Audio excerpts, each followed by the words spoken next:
time of year where churches start doing their fundraising.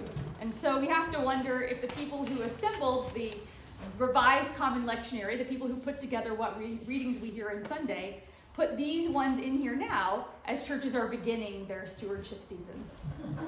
I don't know. There is a lot to chew on in the readings about money. There's some good advice in there, but there's also some things to question and maybe even some things to flinch at. The story of the rich man and Lazarus is a parable. And it's a dramatic one because usually the parables are about sort of ordinary life in Palestine. You know, we get shepherds and household economy and women making bread. But this one is about eternal reward and punishment. And I think it's really important to note that since it's a parable, we are not getting any kind of doctrinal teaching here about heaven and hell. So if, like me, you doubt that a loving God would damn anyone to eternal suffering, don't worry. Instead, think about it like all parables, meant to reveal something of God's mysterious nature. Notice what this parable has in common with another familiar one. Just like in the parable of the prodigal or lost son, we have a father, Abraham, and brothers and sons. While alive, Lazarus had no family to provide for him, or else he would not have been in such a dire situation.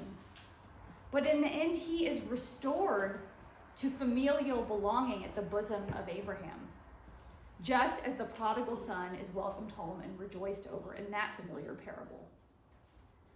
But in today's parable, Jesus adds the reversal of fortune for the rich man, which we could understand as a warning. Be careful that your wealth does not obscure the path of righteousness.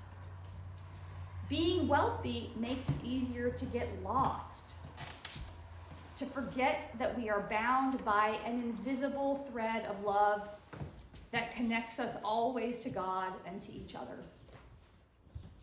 Wealth is a blessing to be used for the good of others, not merely for ourselves.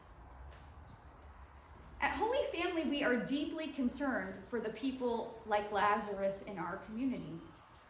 Whether they are unhoused people who benefit from Abundant Grace's work programs and resources, or working families who can't make ends meet and need the Coastside Hope's food pantry and services to keep food on the table. Through our stewardship of Holy Family and our service in the community, we act on this concern. And if we were pressed, we could probably name a few people who remind us of the rich man in this parable, whether they're in Washington or maybe even here in Half Moon Bay. People advocating for laws that make the rich richer and make no provision for the poor. Even if we don't actually believe in hell or want anyone condemned to eternal suffering, there is a kind of justice in this parable that it's easy to relish. The gospel reversal of fortune, promising that the lowly shall be exalted. We want that. Even if we don't really want the rich man burned to a crisp down in Hades. We just want the rich man to feel God tugging on the invisible string so that he mends his ways and starts showing love and compassion to those in need. Although, if we're honest, we do like it when at the end of the movie the bad guy gets his due. Sometimes when we are very angry at those rich men, it's hard to remember that as Christians, we want them to change their hearts, not get punished. Sometimes some parts of us long for God's justice, like in this parable, instead of God's mercy upon them.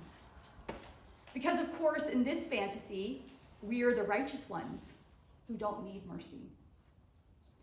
But that's a fantasy, because none of us is purely righteous, and we all need God's mercy. And forces in our society are playing on this kind of human fantasy. Sean Westwood is a researcher at Dartmouth's Polarization Research Lab. He was recently interviewed about Americans' political perceptions. While he discovered that only about 2% of Americans support any kind of political violence, on the whole, people believe that 1/3 of the members of the party that they oppose do support political violence. I'll say that again. Only about 2% of Americans support any kind of political violence. But people believe that 1/3 of the party that they oppose does support violence. His research shows that this incorrect belief is fueled by social media, where the most extreme voices are taken to be representative of their party, and they become the baseline with which we see everyone affiliated with the opposing party. Last week, I joined the Peninsula Solidarity Cohort. It's a cohort of clergy and lay leaders who are advocating for peace and justice in their community. And walking into the meeting, it's at the UCC Church in San Mateo, I saw Episcopal colleagues from our diocese, and I saw others I know from our co-side justice work, like Pastor Sue. There were a lot of other leaders there from other faith and community groups. And the large and passionate group, it was about 40 people, it was so inspiring to be there. It was really moving. This year, we will work together on the spiritual practice of revolutionary love. I love that phrase. The work we will be doing is inspired by the work of a Sikh American civil rights lawyer and activist named Valerie Kaur, and her book called See No Stranger.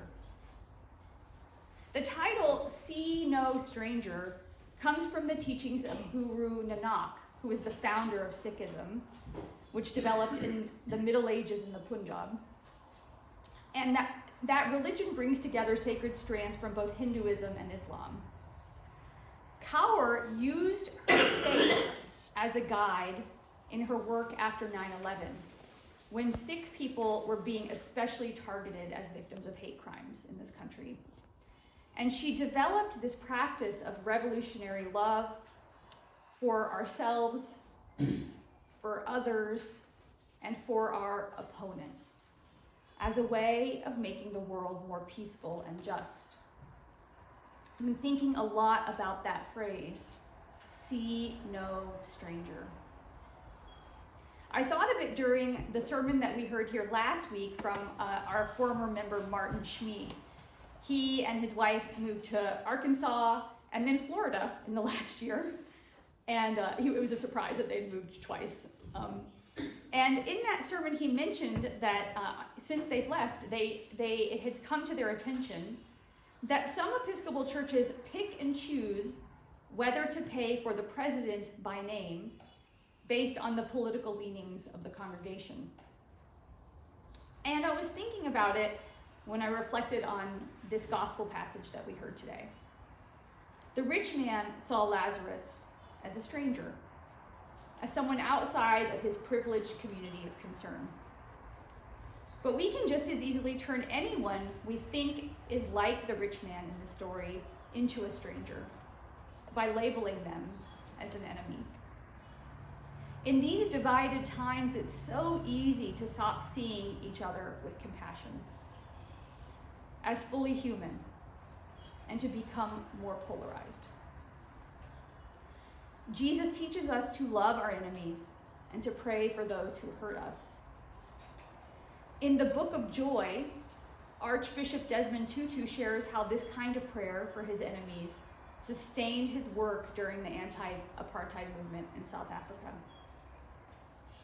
African-American theologian and academic Christina Cleveland says a prayer when confronted by people who oppose her, like seminary students who don't think that women have the authority to teach. She prays this prayer: the image of God in me greets the image of God in you. Saying this prayer for a semester transformed her relationship with those reluctant students. She even made cookies with them at Christmas time. Personally, I have found the Buddhist loving kindness prayer helps me pray for opponents, because its broad formula reminds me of the greatest commandment, to love our neighbors and ourselves. And I don't have to get too specific. These are the words of the loving kindness prayer. May you be happy. May you be safe. May you be free from suffering. May you have peace.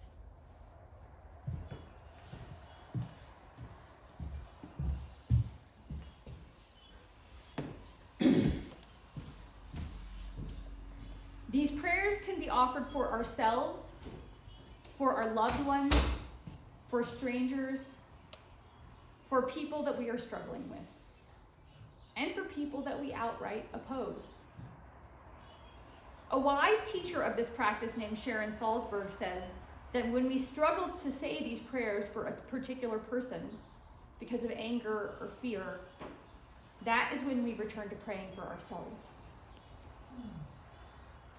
Praying for those we oppose does not mean that we approve of their actions, but it reflects a commitment to keep seeing others as human and not to harbor hate in our own hearts.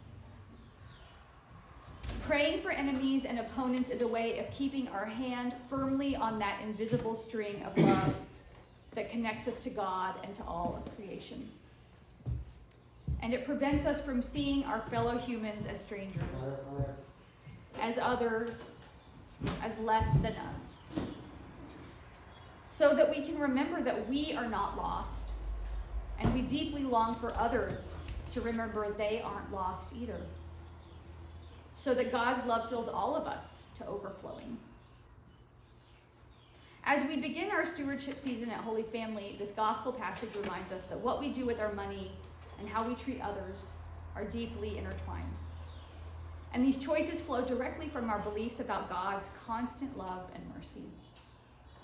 Knowing that we are never lost, but always already found, and praying for others to feel their foundness and God's mercy. This allows us to be, as written in the letter of Timothy we heard today, rich in good works, and generous and ready to share, so that we may take hold of the life that really is life, and the love that connects all of us, drawing us closer and closer to the ultimate victory of peace and justice. Amen.